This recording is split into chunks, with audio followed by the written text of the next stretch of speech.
friends, welcome to our channel. இன்னைக்கு Monday. இன்னைக்கு என்ன லஞ்ச் பாக்ஸ் ரெசிபின்னு பார்க்கலாம் வாங்க. சுட சுட சாதம்,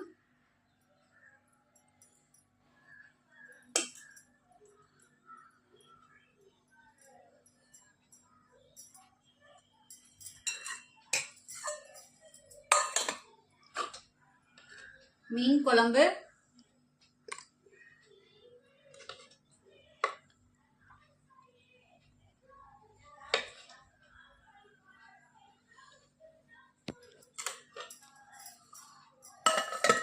fish fry,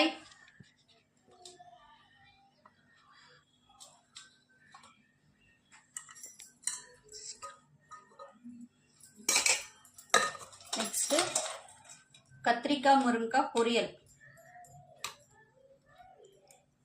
அவ்வளவுதான் ஃப்ரெண்ட்ஸ், இன்னைக்கு எங்க வீட்ல லஞ்ச் பாக்ஸ் ரெசிபி இதுதான். உங்க வீட்ல என்னன்னு சொல்லிட்டு கமெண்ட் பாக்ஸ்ல பின் பண்ணுங்க. பாய், நெக்ஸ்ட் வீடியோல பார்க்கலாம்.